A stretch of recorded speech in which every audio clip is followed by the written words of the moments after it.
Eu de bom para alcançar a vida eterna? Respondeu Jesus.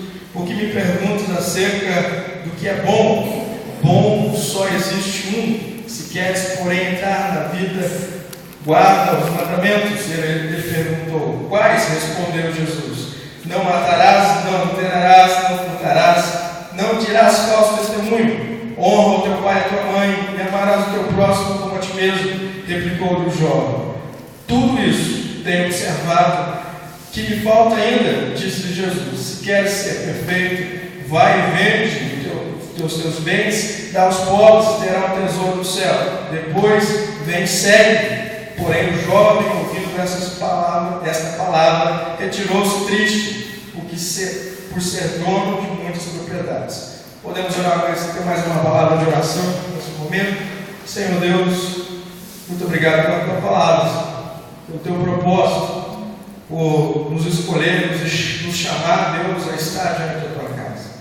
Deus, nesse momento nós reconhecemos que sem a tua boa mão nós somos incapazes, Deus, de ouvir. Nós somos incapazes, Deus, de colocar em prática, Senhor, aquilo que nós temos ouvido. Senhor, mas nessa noite, Deus, abre os nossos ouvidos. Coloque em nós, Deus, uma motivação tal, Senhor, que possamos ouvir e colocar em prática aquilo que o Senhor tem para falar conosco, Deus. Senhor, em nome de Jesus, toma, Senhor, do céu, usa conforme lhe apraz. Nessa noite possamos ouvir, Senhor, do Senhor, através dele, mas que não saia nada dele, Deus, em nome de Jesus, somente daquilo que o Senhor quer nos dizer. Em nome de Jesus, amém. Quando a gente olha para esse texto do jovem rico, e eu estou aqui pendurando nele, depurando ele há muito tempo já. Todo sermão, toda palavra que eu escuto, eu lembro desse texto. E eu estava lá, sábado, nós estávamos numa reunião de líderes, de pastores, ouvindo o pastor Jeremias falar, e ele falava e eu lembrava desse texto. Eu falei assim: olha, isso aqui cabe aqui. E durante a semana, Deus falava comigo e eu falei assim: esse texto aqui, Deus está falando comigo, cabe nesse texto aqui. E esse texto realmente virou um tempo de meditação, um tempo de reflexão, e um tempo de ouvir Deus falar. E realmente nós esperamos que nessa noite o Senhor possa falar ao coração dos irmãos. Mas a verdade é que esse texto, ele se aproxima, alguém se aproxima, que ele fala alguém, ele identifica um nome ou uma pessoa, mas ele se aproxima de Jesus, chamando Jesus de mestre, com uma intenção, às vezes, de dizer: olha, ele sabe mais do que eu, ele tem mais do que eu, ele tem uma performance melhor do que eu, apesar de eu ser bom, apesar de estar em mim bondade. E ele olha para o mestre e fala assim: olha, eu já ouvi falar de vários rabinos, mas agora aparece esse que também arrebata muita gente, e eu vou ter uma prova com ele, eu vou bater um papo com ele. E esse jovem, eu acho que movido pelo espírito juvenil, às vezes impetuoso, às vezes imprudente, mas ele foi ter com Jesus, conversar com Jesus. Ele diz assim: Jesus, como faz para ser bom? Como é esse negócio de ser bom? E às vezes a gente está atrás desse contexto também, de ter uma performance. Hoje o mundo corporativo fala disso, performance, a forma ou desempenho de qual você conduz as coisas, a forma pela qual você trata as coisas. Às vezes a gente chega para Jesus procurando receita de bolo. E esse menino, ele não é diferente de mim, de você. E ele pergunta para Jesus, falando assim: Jesus, como eu faço para ser melhor ainda? Como eu faço para alcançar? Porque eu já sou bom. E mais para frente ele vai reafirmar e afirmar isso, dizendo: olha, esse negócio aí eu faço, eu sei. Interessante que isso acontece com as nossas crianças, né? Quando a gente diz Rebeca, ela já aprendeu essa fala. Quantas vezes eu vou chamar a atenção de Rebeca e ela ouve nos primeiros 2 minutos, a partir do 3º minuto ela já está dizendo para mim: pai, eu já sei. Mas às vezes a gente vai com uma pretensão para Deus, e quando a gente começa a ouvir de Deus, a gente vira para Deus e fala assim: eu já sei. A gente já sabe, então por que você está perguntando? Não é verdade? É uma pergunta lógica. Se você já a gente fica procurando resposta, receita pronta para o sucesso, receita pronta para a cura. Faça isso, faça aquilo outro, que vai dar certo. Toma isso, né? Já viu? Isso acontece lá no interior, né? Meu avô, minha avó, meu avô quando era vivo, não, passa folha não sei do que com álcool lá, que cura a luxação na hora. Passa não sei do que, toma chá não sei das quantas, que resolve tudo. A verdade é que essas coisas que nós vamos sobrepondo sobre o outro, a gente já passa a acreditar. E a gente fica atrás de receitas que dá certo, de coisas que funcionam. E a gente às vezes vem para a igreja achando que aqui tem uma receita perfeita daquilo que vai nos livrar do mal. Ou vai nos fazer de uma forma simples e da noite para o dia, gente melhor. A gente pisa na bola 30 dias. E durante um minuto, uma hora de culto, a gente acha que a gente vai sair daqui, pronto, nossos problemas estão todos resolvidos e eu não tenho mais nada para fazer. Esse menino chega com uma pretensão muito grande, dizendo o seguinte: olha, as minhas coisas com Deus, eu já sou bom, mas as minhas coisas com Deus vai ficar um pouquinho melhor. E às vezes a gente faz oração desse tipo. Oração que faz um negócio seguinte: Deus, eu já sou bom, eu já oro, eu já canto, eu já prego, já faço isso, já faço aquilo outro, mas se o Senhor estiver comigo, eu vou ficar um pouquinho melhor. Amém? Os irmãos estão entendendo o que eu estou dizendo? Você já viu algum momento você dentro desse processo, dizendo: Deus, olha, eu canto bem.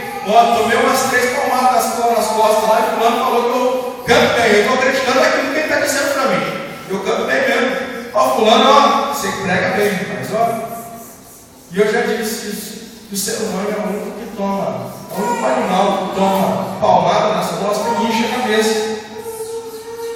A gente toma um sapinho nas costas, pronto, a gente já cresce, a gente já acredita realmente, não naquilo que Deus está dizendo sobre nós, mas naquilo que os outros acreditam sobre nós. A gente constrói a perspectiva daquilo que os outros estão dizendo. Porque se os outros não nos aceitarem, a gente fica murcho. Porque se o outro não diz que a gente foi bom, se a gente não diz que o outro não está bem, não está bonito, isso acontece com as mulheres, né? Antes de sair, eu fui dizer para a minha mulher que ela está bonita, mesmo que ela sabendo que ela é bonita, né? Mas faz bem, ela é que faz bem, não é problema.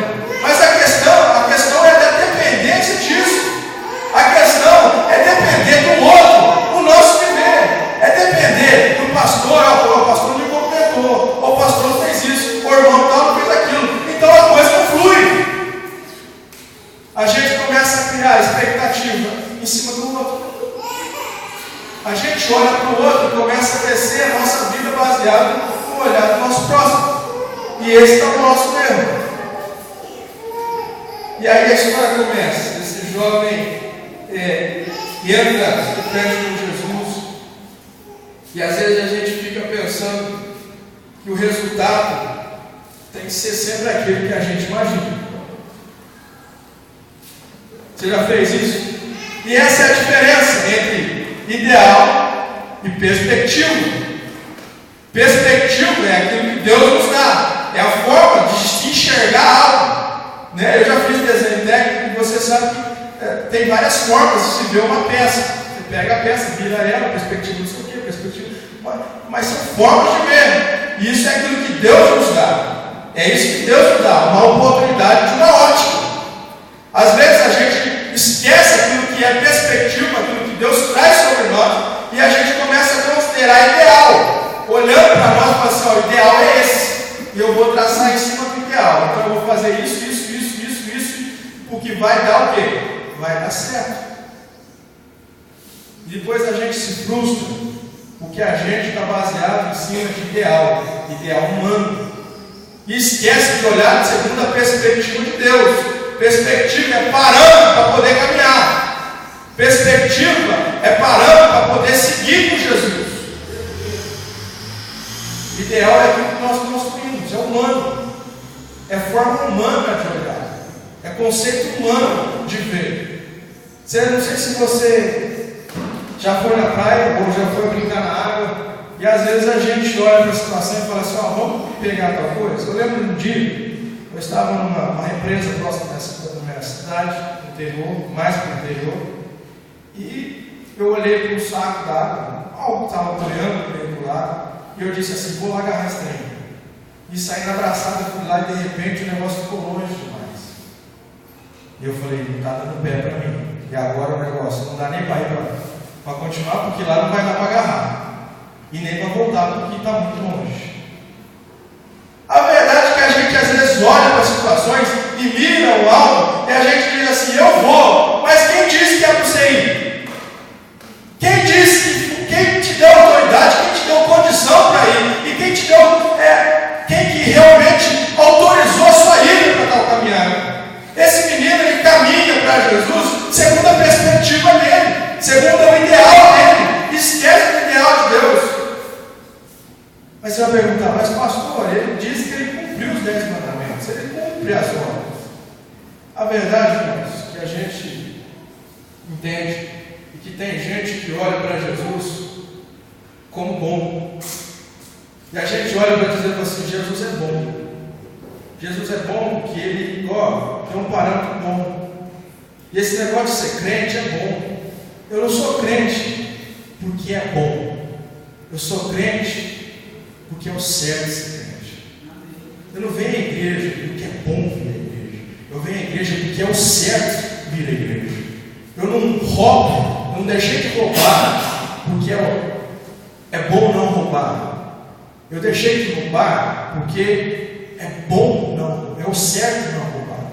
Eu deixei de matar, de adulterar, de fazer tudo aquilo que o decálogo, os 10 mandamentos, e tudo aquilo que a minha vida anteriormente era sem Jesus eu fazia, não é porque é bom fazer, é porque é o certo fazer. A gente fica trocando essa perspectiva, a gente troca a perspectiva de Deus para o nosso ideal. Então o negócio é o seguinte, se eu fizer isso aqui dá certo, e então é por aqui que eu vou. E aí ele olha para a situação e fala o seguinte, olha, a gente olha para o verso 1, e eis que alguém aproximando me perguntou, mestre, o que farei eu de bom para alcançar a vida eterna? A gente fica pensando dentro desse contexto de como alcançar a vida eterna, mas a gente vem para a igreja justificando a vida eterna, mas na verdade a gente está procurando outra coisa. Não, eu vou para a igreja porque, como diz o pastor, a gente vai morar no céu, mas na verdade a gente vem para a igreja para pagar a conta de luz, a gente vem para a igreja para melhorar de emprego, a gente vem para a igreja para tentar trocar de carro, a gente vem para a igreja para arrumar namorado, a gente vem para a igreja para poder casar, a gente vem para a igreja para um monte de coisa. E a gente começa a colocar a nossa busca baseada no nosso ideal e não na perspectiva de Deus. A gente vem para a igreja buscando aquilo que a gente quer buscar e não aquilo que Deus espera que eu busque. Ele olha para mim e para você e fica assim, olha, mas o que ele está querendo? Ele está querendo uma coisa totalmente diferente daquilo que eu quero. Tem gente que vem para a igreja achando que na igreja vai alcançar aquilo que ele quer. A fé, irmão, não é o propósito, não é a forma de mover a mão de Deus segundo a minha vontade. Fé é quando eu me coloco dentro da vontade de Deus. Isso é fé. Fé não é para cumprir na minha vida aquilo que eu quero. Fé é para que eu possa cumprir aquilo que Deus quer. E qualquer coisa fora disso é pecado. Por quê? Porque você está mudando, você está colocando o conceito, a forma correta de buscar, mas com o princípio errado. É a devoção, você está sendo devoto a Deus de uma forma correta, mas com uma motivação errada. A gente vem buscar a Deus não porque a gente quer realmente Deus, é porque a gente quer aquilo que a gente quer. Olha para a situação e fala assim, não, se eu não for na igreja, Deus não vai me abençoar. Então eu não vou conseguir aquilo que eu quero. Se eu não jejuar, não orar para fazer isso, fazer aquilo outro, Deus não vai dar aquilo que eu quero. E esse negócio de que fé é a força, ou a maneira, ou é o instrumento, sei lá o que você quer dizer nessas frases que aparecem no Facebook, que move a mão de Deus, eu vou dizer uma coisa para você. Se Deus dependesse da sua fé para fazer alguma coisa na sua vida, ele estava paralítico, porque não ia mudar, não mover nem para um lado nem para o outro, porque fé você não tem. Não é verdade? É ou não é? Se a palavra de Deus diz que se o tamanho de se a nossa fé fosse o tamanho do grão de mostarda, é o suficiente para mover a montanha, e se Deus dependesse da sua fé para acontecer alguma coisa na sua vida, olha, você estava perdido e lascado. Então, gente, de qualquer coisa diferente disso que você tem ouvido, o povo está te enganando. Tem alguém mentindo para você.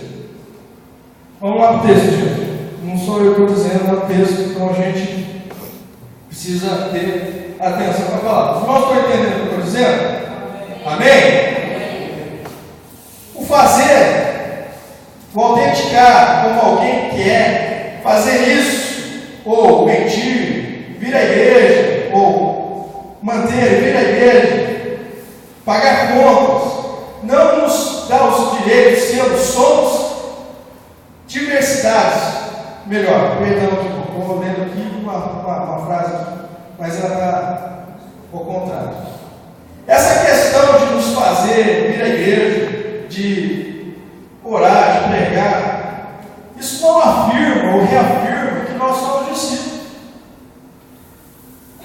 O fato de você faz isso, eu faço aquilo, eu faço aquilo outro, porque no verso seguinte que a gente vai ler, ele vai dizer o seguinte: olha, Jesus vai o seguinte, esse negócio que você está falando, eu faço. Eu não roubo, não mato, não minto, dou dízimo, pago isso, pago aquilo outro. Quando tem participação na igreja, eu contribuo. Mas o fato de fazer não te garante, não te dá a autenticidade de que você é discípulo de Jesus. O fato de você estar na igreja, participar das reuniões, não te garante, não dá a originalidade de que você é filho de Deus. Porque a gente troca isso, a gente acha, na caminhada a gente pensa que o fato de estar dentro da igreja, a gente já é discípulo de Jesus. E aí eu fico me perguntando como que um homem, um jovem como esse, que diz que olha, que não rouba, que não mata, que cumpre os 10 mandamentos que Moisés apareceu para ele, como que esse menino não consegue se enquadrar na perspectiva de Jesus? Como que no final da história ele vai terminar voltando para trás e não seguindo adiante? Olhar para Deus não é esperar que a gente consiga ver quem realmente Deus é. O olhar para Deus tem que revelar em nós quem nós somos. E é isso que acontece com esse menino, mas é isso que ele não entende. A gente fica pensando que a gente precisa ter as coisas. Ó, se eu tivesse o microfone fulano de tal, minha voz ia sair, ó, afinada. Se eu tivesse o violão fulano de tal, ia cair. Eu ia tocar e o trem ia arder aqui dentro. O fogo ia cair. A gente fica estabelecendo de que recurso, né, condição, é a forma da qual Deus precisa depositar na minha vida para que alguma coisa aconteça. Ah, se eu tivesse um carro, aí eu poderia ser meu reino. Se eu pudesse, se eu tivesse mais dinheiro, eu poderia abençoar mais gente. Se eu pudesse ter mais tempo, eu ia orar mais. Mas se eu pudesse ter isso, se alguém me apoiasse, se alguém me ajudasse, como seria diferente? A gente acha que recurso, que condição, que estrutura é aquilo que nós precisamos, é aquilo que Deus deve depositar na nossa vida para que a gente seja melhor. Isso não tem nada a ver com ser melhor. Ser melhor é entender o chamado de Deus na nossa vida. Ser melhor é entender que eu sou filho, Deus é pai. Ser melhor é entender de que o autor e consumador da nossa fé é Cristo Jesus. E não a minha perspectiva, e não o meu ideal. E não aquilo que eu posso ver. Fé não está em nós, atribuído em nós, para que a gente possa dizer: Senhor, afasta de mim esse Golias. Vamos orar aqui, porque os profetas de Baal vão subir. E eles não vão chegar na porta da minha casa. Eu preciso de fé para orar e imaginar que a minha casa não vai ter enfermidade. Não é errado, meu santo. A verdade de posição de fé e ser discípulo de Jesus está em entender de que nós teremos as missões, mas a fé cabe a nós a condição e a possibilidade de que, se aparecer gigante, se aparecer dor, inflação, seja ele a tribulação,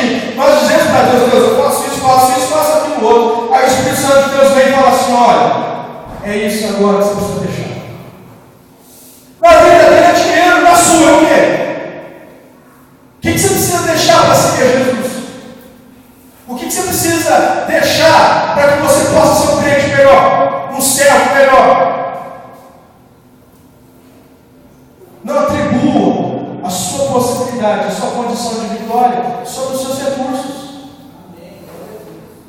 O que não são isso que nos dá a vitória, não é isso que nos garante a vitória. Outra lição que esse texto nos ensina é que não podemos colocar o outro ou o próximo como parâmetro de uma vida cristã.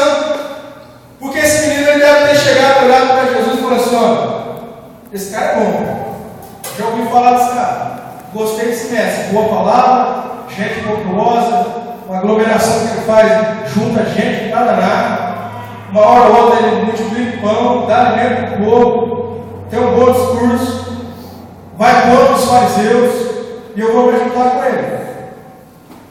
E ele deve ter olhado para os discípulos de Jesus e falado assim: olha, quem está seguindo o Senhor Jesus? Esse aí? Pedro? Não, esse é cocô. Esse é metido a besta. Esse aí ele sabe, mas não sabe nem escrever. Né? Porque quem estuda Pedro diz, sabe, os eruditos dizem que o grego de Pedro era horrível. Era quase um semi-analfabeto escrevendo. Então esse menino olha e fala assim: olha, se eu sei tudo que eu sei, perto desse tal de Pedro, esse já pus no bolso. Aí veio outro, que era um meloso, né? Bem parecido com a minha filha. Rebeca, a gente chama ela de pó de mel, porque ela gruda na gente, ela abraça a gente. E ela abraça João, né? Um discípulo chamado João, que gruda em Jesus, que esse aí, para correr, demora demais, é lento demais. Eu fico me imaginando, eu falo assim: olha, eu do lado desse cara, aí põe ele no bolso, porque eu sou mais rápido, sou mais ágil. Aí aparece outro tal de Judas Iscariotes. Pô, esse cara aí, esse cara é ganancioso. Não, mas eu tenho dinheiro, eu oferto, eu preciso. Esse aí não, esse aí está querendo, o que está colocando na sacola, está querendo arrancar. E a gente olha para as pessoas e fica medindo a nossa vida cristã diante do outro. Vem para a igreja e olha assim: nossa, esse canta, mas eu canto melhor. Ou esse toca, mas eu toco melhor. Esse prega, mas eu prego melhor. Ou esse aqui limpa a igreja. Não, mas se fosse eu fazendo isso aí, nossa, vou deixar isso aqui brilhando. A gente tira o parâmetro da vida cristã de ser crente, de ser discípulo de Jesus, baseado no outro, e esquece daquilo que Jesus disse no versículo anterior: bom é quem? Bom é Deus. Quando você medir a sua santidade, quando você olhar para dentro de você, olhe na comparação com Deus, olhe, espere em Deus a resposta de quem você é, porque é isso que acontece na conversa com Jesus. A gente olha para a nossa vida e fala assim: nossa, eu leio a Bíblia todo dia. Mas Deus conhece a Bíblia de capa a capa, porque foi Ele que escreveu, Ele sabe tudo, conhece tudo, então você não sabe nada. Porque eu sou bom, eu oro e a coisa acontece. Você não é nada, a dádiva é de Deus. A gente tira o padrão de santidade pelo vizinho, né? A gente vem para a igreja, a igreja, o princípio dela é a santidade do Senhor. Fulano de tal, assembleia, para poder fulano de tal, assembleia, verdade. Então, não, eu sou mais santo que eles. Que isso, irmão? Você está tirando parâmetro da sua vida cristã baseado no seu próximo? Está equivocado. O seu parâmetro da sua vida cristã tem que ser baseado em Deus. E a resposta que Jesus dá para ele, nós precisamos ouvir nessa noite. É Ele que é bom. É dele que vem toda a boa dádiva. É dele que tem todo, é Ele que tem todo o poder. Eu e você não temos nada. O nosso parâmetro é não olhar para nós mesmos e se enxergar em Deus a nossa necessidade. E às vezes, quando a gente olha para a nossa necessidade, a gente quer voltar para trás. A gente quer olhar e dizer: realmente, eu não dou conta desse negócio de servir a Jesus, não. Eu não dou conta de ser discípulo de Jesus. Mais fácil ser discípulo do fulano, do Bergano. Nós temos passado discipulado. E uma das coisas que eu já ensinei para eles é dizer assim: olha, vocês não são discípulos meus ou discípulos do pastor Joel. Vocês são discípulos de Jesus. Às vezes a gente acha que os outros têm que ser discípulos da gente, né? Não, vem e segue. Não, essa frase não é sua, a frase é de Jesus. Então você vai e segue Jesus. E na caminhada você anda comigo. E nesse negócio de caminhar de ser crente, você anda junto comigo. E essa é a verdade, gente. Não deixe, não tire parâmetro da sua vida. Não faça relação na sua vida Faça a relação da sua vida, de quem você é, segundo quem Deus diz que você é, e sobre quem Ele é. Quando Ele diz eu sou, e Ele diz eu sou o grande eu sou. Essa palavra, essa frase resume todas as coisas. Quando você precisar de referência, pense em Deus. Para ser uma melhor mãe, para ser uma melhor esposa, para ser o melhor marido, o melhor filho, pense em Deus, olhe para Deus. Que Deus vai te dar os parâmetros para que você seja melhor. E não olhe para o outro, não olhe para o vizinho, para o amigo, para o companheiro. Não, eu sou melhor que o filho. Faça isso não. Outra lição que ele nos ensina: não estabeleça recursos com condição de ser melhor. Já disse isso. Mas quando a gente pensa que a gente tivesse dinheiro, se a gente tivesse condição, se a gente tivesse apoio, olha, se meu pastor me apoiasse, aí eu seria melhor.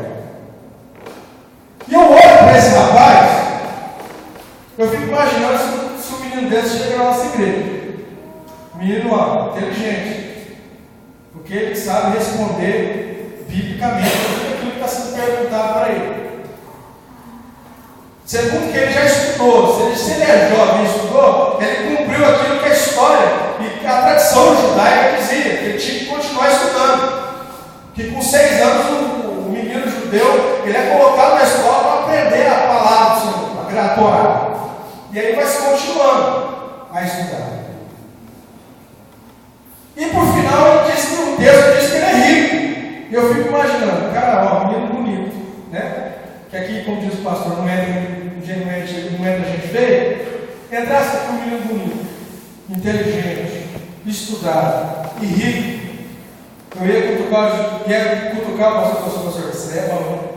Esse trem aí é bom, o gás, o menino é bom. Mas bom para quem? Para mim, que sou pastor Joel, o pastor da igreja, para o líder de jovens, para isso, para aquilo outro. Mas ele é bom para o reino. Ele é bom para o corpo de Cristo. A gente olha para as pessoas com essa perspectiva do recurso também. A gente constrói o outro dizendo que o seu fulano é bom. Mas bom para quem, gente? Dentro de que ótica o fulano serve? Quanta gente já não passou por essa igreja? E na minha história também, já passou muita gente que eu me enganei. Olhando e falando assim, fulano é bom. Rapaz do céu, vou andar lá desse cara aí que agora esse menino é inteligente, bonito, rico, estudioso, dedicado, está aqui porque ele quer, veio buscar coisa porque ele quer coisa melhor. E a gente fica colocando situação de dizer, olha, fulano é bom. É bom para quem, gente? Bom para o reino? Bom para a igreja? Bom para o corpo de Cristo?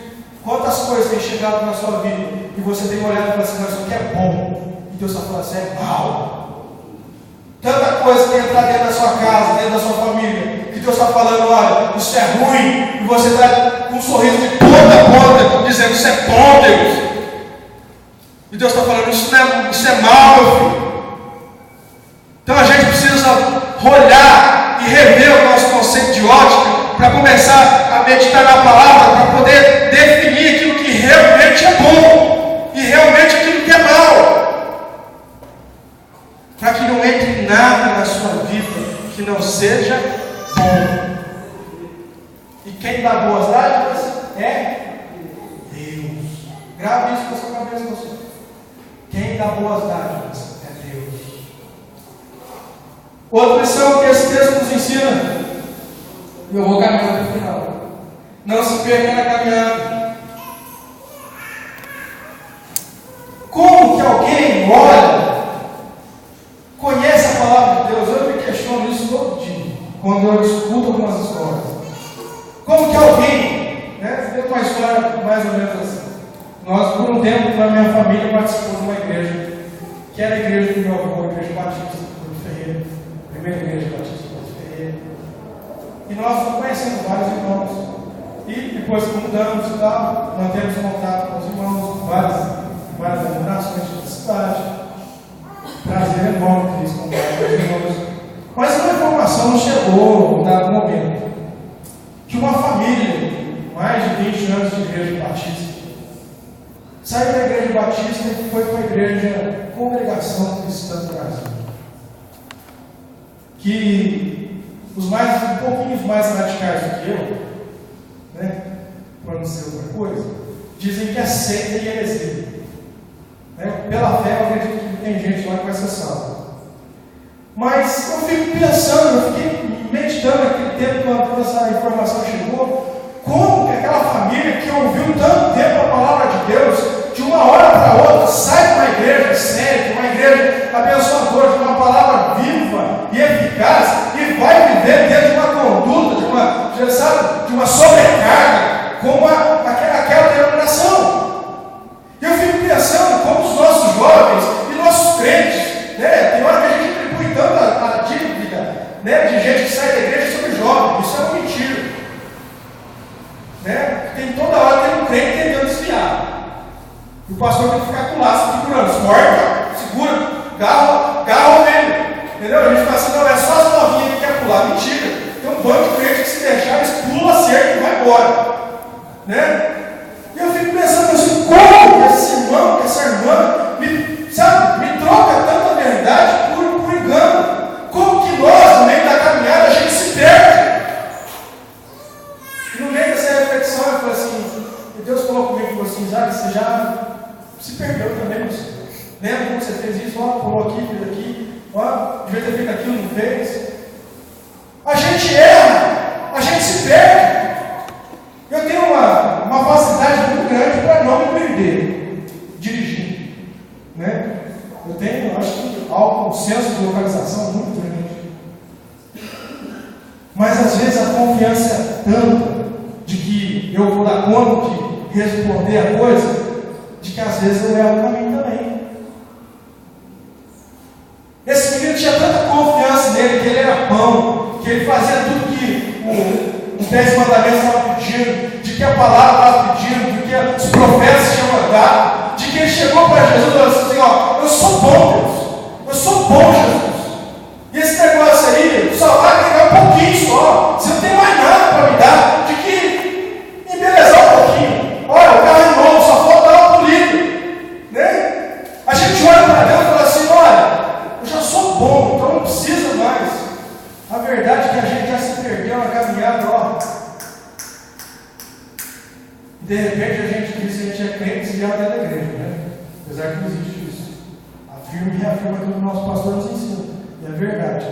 Ser crente desviado na verdade. Você foi ou você nunca foi. Você é ou você nunca foi. Né? Essa é a verdade que a Bíblia diz.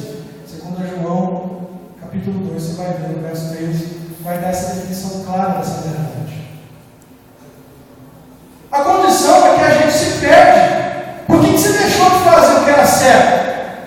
Você falou, não, mas eu estou fazendo aquilo que é certo. Realmente. E a gente não consegue observar isso, porque a gente está fazendo aquilo que é certo, mas pela motivação errada. Tem gente que vem para a igreja fazendo a coisa certa, mas pela motivação errada. Por que você está indo lá? Eu vou lá porque meu pastor mandou. Se ele tivesse mandado, eu não ia. Então, meu senhor, você está fazendo a coisa certa pela motivação errada. Você perdeu o caminho. No meio da passada, ó, você está fora do barco.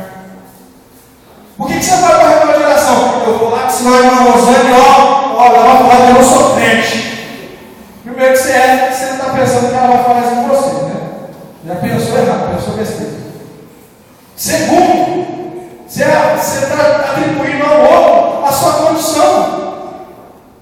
Você está fazendo as coisas movido segundo o propósito errado. Motivação errada no seu coração, irmão. Você precisa se libertar disso. Você precisa ser curado disso nessa noite. Amém? Os irmãos estão entendendo? Vocês estão no silêncio, né? Absoluto aqui. Eu não sei se vocês estão entendendo. Vocês não estão entendendo nada, né? Mas a verdade é que isso a gente precisa entender. Não deixe o seu ideal dizer quem você é. Viva segundo a perspectiva de Deus. Vou dizer para você, como eu disse que eu estava conversando com quem? Lembrei, está ali sentadinho. Lembrei. Júlio. Dia eu estava uma conversa com o Júlio ali no final do culto. Eu falei, a gente pensa que servir a Jesus é não ter fome. Mas ele disse que, olha, seguir a Jesus é ter fome. A diferença é a forma que nós enxergamos e passamos e transpassamos os nossos lados. Porque Jesus nos chama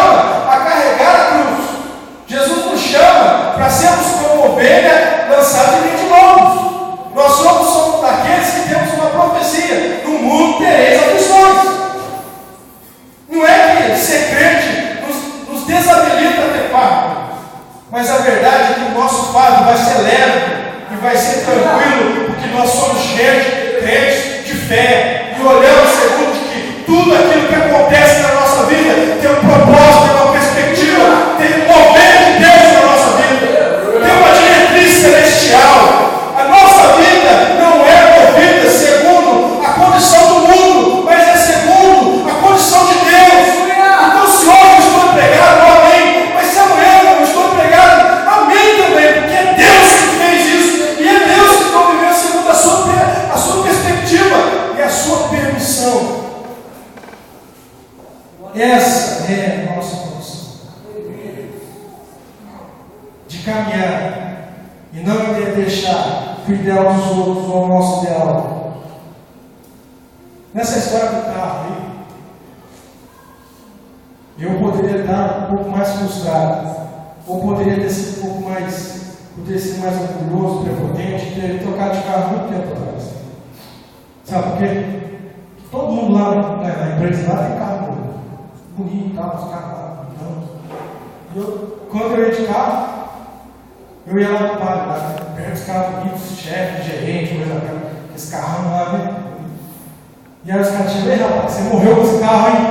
Casou com ele, vai ficar enterrado com ele. Eu falei, não, o propósito de Deus não está nisso. Esse não é o tempo de Deus que me abriu para isso. Sabe por quê? Porque não é o carro que diz quem eu sou. Não é o cargo, não é a função, não é a posição que eu ocupo, que diz aonde eu sou, quem eu sou. Não é o que eu tenho ou o que eu faço que vai me dizer quem eu sou. É quem de Deus diz que eu sou. É quem a palavra de Deus diz que eu sou. É essa verdade manifesta na minha vida que me dá autoridade, alegria, perspectiva, condição de caminhar dia após dia, com carro sem carro, com emprego sem emprego. Essa é a nossa diferença. Nós passamos pelas mesmas dificuldades que eles passam, com uma ótica diferente, um coração diferente, uma mente diferente. E eu vou dizer para você, hoje Deus pode estar te pedindo alguma coisa, para que você deixe, para que possa servir isso aqui a Ele. Esse jovem termina a história voltando para casa. Eu vou dizer para ele, nunca mais foi lembrado, esquecido, nem o nome dele foi citado, mas eu espero que o seu nome seja notório, significativo, lembrado entre as gerações, entre a sua família, pela fé que você tem, pela conduta que você tem, pela moral que você tem, porque não é aquilo que você tem que diz quem você é, não é onde você mora que determina o seu caráter, é a palavra de Deus incluída, entregada no seu coração, aquela palavra no seu peito, expressada em cada palavra que você diz, que determina quem você é. Não volte para casa nessa noite. Siga adiante. Não saia daqui como um covarde. Saia daqui como alguém que diz que assume Deus, eu preciso do Senhor, como nós cantamos no nosso canto. Deus, eu preciso mais de Deus. Sonda-me, vê se há algum caminho mau e muda para que eu possa ser um crente melhor, para que eu possa ser um servo melhor, para que eu possa ser, sabe, um filho melhor, para que eu possa ser uma ovelha melhor. Essa é a oração que eu faço para o meu pastor. Eu estava comigo orando, Deus me ensina a ser leal, me ensina a ser justo, me ensina a ser mais servo à minha liderança. É assim que a gente deve seguir, gente. Olhando para Deus, enxergando quem nós somos. Interessante que nenhum daqueles que eu citei, nem para o próprio Iscariotes, né, para que chegasse o momento de se cumprir a profecia, nenhum deles deixou Jesus. Até o momento de Iscariotes, até o último minuto, o Iscariotes estava junto. Depois ele vai e cumpre aquilo que ele é propósito.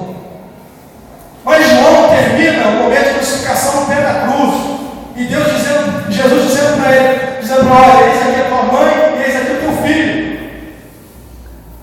E Pedro, quando morre dizendo assim, eu não tenho mesmo direito de ser crucificado como o meu Jesus. Aí eles pegam e invertem a cruz e colocam Pedro em ponta cabeça.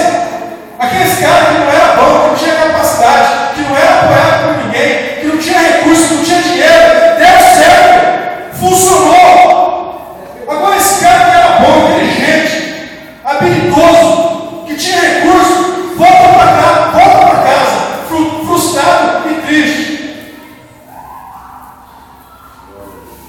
Repita comigo nessa noite, para a gente encerrar. Deus, nessa noite, eu não quero mais colocar condição para te servir. Amém? Que essa frase seja uma verdade na sua vida. Que essa palavra seja uma palavra de não estativo, mas naquilo que o seu propósito, que ela traga cura, que ela traga libertação. Se tem alguma coisa na sua vida que tem te prendido e tem te impedido de ser melhor para o reino, pede para Jesus tirar. Pede para o Espírito Santo de Deus mostrar. Espírito Santo de Deus, mostra dentro da minha casa, dentro do meu viver, aquilo que precisa ser tirado, para que eu possa servir e seguir o Senhor. Amém? Amém. Glória a Deus. Muito obrigado pela atenção dos irmãos. E Deus abençoe, que essa palavra frutifique no coração da igreja, em nome de Jesus. Pastor?